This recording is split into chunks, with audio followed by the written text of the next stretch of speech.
వేచి చూస్తున్నటువంటి స్పీచెస్ మొదలవ్వబోతున్నాయి. మా మెగాస్టార్ చిరంజీవి గారు తరాలు మారినా, తారీఖులు మారినా, పద్ధతులు మారినా, పలుకుబడులు మారినా ఎన్నటికీ మారనటువంటి స్టార్డమ్ మా మెగాస్టార్ చిరంజీవి గారిది. పద్మవిభూషణ్ మెగాస్టార్ చిరంజీవి గారిని సభను ఉద్దేశించి మాట్లాడవలసిందిగా రిక్వెస్ట్ చేస్తున్నాము.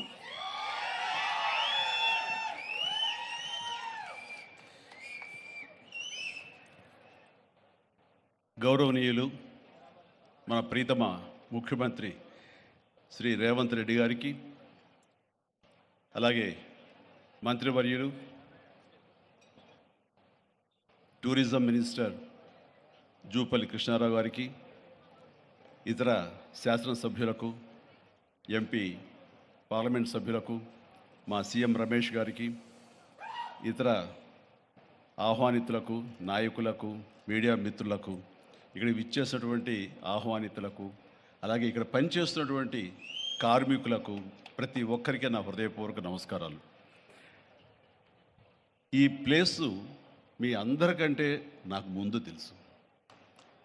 2000 సంవత్సరంలో రామ్దేవ్ ఇది ప్రారంభించినప్పుడు ఇక్కడ కొన్ని మొక్కలు పాంప్లెట్ వేసి మా ఇంటికి తీసుకొచ్చి, మీరు ఇల్లు కడుతున్నారు, ఏదైనా ఉపయోగపడుతుందో చూడండి అంటే వెంటనే ఎంత ముచ్చరేసిందంటే, ఎప్పుడో విదేశాలకు వెళ్ళినప్పుడు ఇలాంటి మొక్కలు, ఇలాంటి కళాకృతులు, ఇలాంటి అద్భుతమైనటువంటి సజీవ శిల్పాలు, జీవం ఉన్నటువంటి ఇలాంటివి చూస్తుంటే ఇలాంటివి మనం తీసుకెళ్ళిపోతే బాగుండే, వాడ షిప్లో తీసుకెళ్తే బాగుండే అని అంత టెంప్ట్ అయ్యేవాడిని. అలాంటిది ఇక్కడ హైదరాబాదులో ఈ శివారుల్లో ఒకటి లభిస్తుందంటే కనుక చాలా ఆనందంగా ఉంటుంది. రామ్దేవ్ ఫస్ట్ ఆఫ్ ఆల్ నేను కూర్చున్న చోట బయట కనపడకుండా నాకు ఏదైనా ఫెన్సింగ్ లాగా ఉండాలి, అలాంటి గుబురుగా ఉండకూడదు అంటే అక్కడ చక్కగా కొమ్మల్ని ఒక ఫెన్సింగ్ లాగా అల్లి పైన మాత్రం గ్రీన్ ఉండేలాగా పెద్ద స్క్రీన్ చేశాడు. అది ఇప్పుడు చూస్తుంటే కనుక ఎంత బాగుంటుందంటే బయట నుంచి చూసేవాళ్ళకి నేను జైల్లో ఉన్నట్టు ఉంటుంది, అన్ని కటకటాల్లాగా ఉంటుంది. అది అద్భుతమైన కళాఖండంగా నేను ఫీల్ అవుతుంటాను. అట్లాగే చాలా అద్భుతమైన చెట్లు కొన్ని మా ఇంట్లోనే పెట్టుకున్నాను. ఇవి ఎప్పుడో 2002లో 2003లోనో మా ఇంట్లో పెట్టుకున్నాను. అప్పటి నుంచి నాకు అంత ప్యాషన్. ఆ తర్వాత ప్రతి క్షణం ఈయన ఎదుగుదలను చూస్తూ వచ్చాను. ఎక్కడ నాకు ఈయన రామ్దేవ్ ఒక వ్యాపారవేత్తలా కనబడ్డు, ఒక కళాకారుల్లా కనబడతాడు. అందుకే నా మనసుకి అత్యంత దగ్గరగా అయ్యాడు. ఆ తర్వాత ఏదైనా వస్తే కనుక చూస్తారా మొక్కలు అంటే, ఇదివరకంటే ఏదో వేలల్లోనో లక్షల్లోనూ చెప్పేవాడు, ఇప్పుడు కోట్లలో ఉందంట కదయ్యా.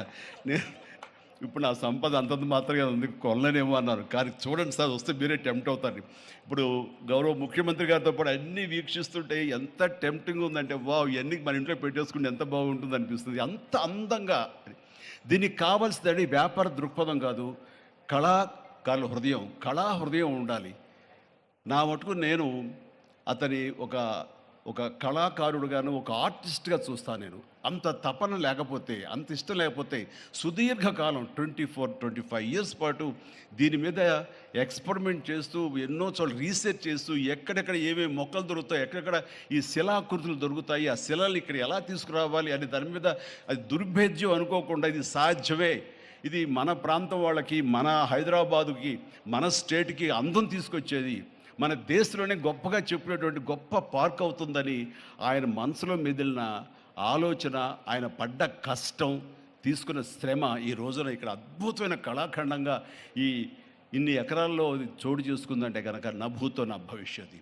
ఎవరైనా సరే అంత డబ్బులుంటే కనుక ఏం వ్యాపారం చేద్దాం, ఇంత స్థలం ఉంది కదా, దీన్ని ఎలా రియల్ ఎస్టేట్ చేద్దాం, దీన్ని ఏదో గవర్నమెంట్ వాళ్ళ మన్నలతో వాళ్ళ పర్మిషన్లతో తీసేసుకుని అక్కడ మనం మల్టీ స్టోరీ పెట్టుకుంటే ఆయన జీవితం కాదు కదా, తరతరాలు కూడా నిలిచిపోతాడు. అలా కాకుండా ఆయన కేవలం ఒక లోపల ప్యాషన్, చిన్నప్పటి నుంచి కాలేజీ రోజులో చదివే దగ్గర నుంచి, ఆర్ట్ కాలేజీలో చదువుతున్న దగ్గర నుంచి కూడా ఆయన మదిలో ఉన్నటువంటి ఆయన బ్రెయిన్ చైల్డ్, అలాంటి దాన్ని ఈ రోజున ఈ రూపం తీసుకొచ్చారంటే ప్రతి క్షణం, ప్రతి కార్నర్ ముఖ్యమంత్రి గారు చూసి ఎంత ముచ్చటపడిపోతున్నారంటే అంత ఇంత కాదు.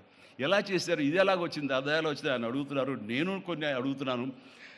అడిగి ఇది షూటింగ్స్కి ఇస్తారా రామ్దేవ్ అని అడిగితే, ఇస్తానండి, కానీ ఫస్ట్ షూటింగ్ మీదైతేనే అన్నాడు.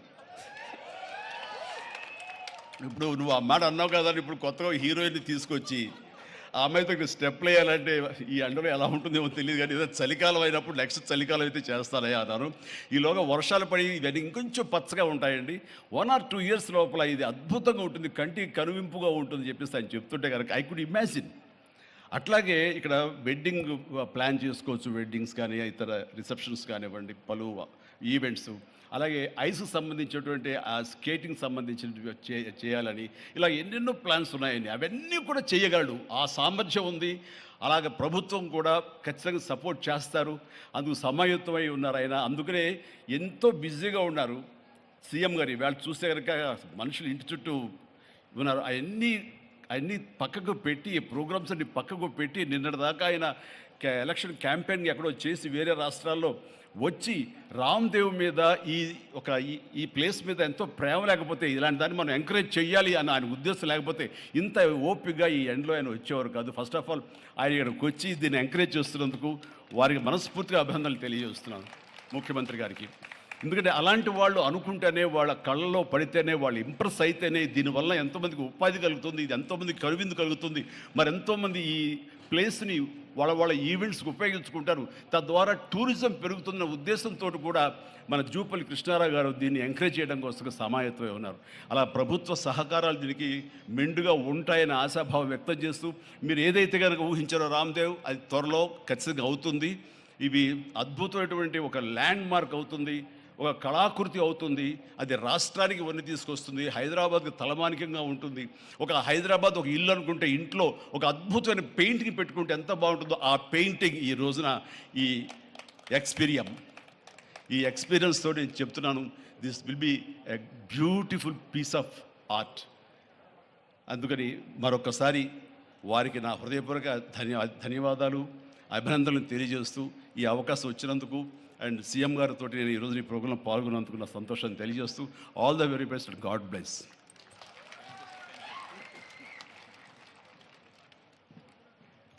ఎక్స్పీరియంలో చిరంజీవి గారు స్టెప్పులు వేసినటువంటి ఆ సాంగ్ మేము త్వరలోనే చూడాలి అని మనస్ఫూర్తిగా కోరుకుంటూ ఉన్నాము. అండ్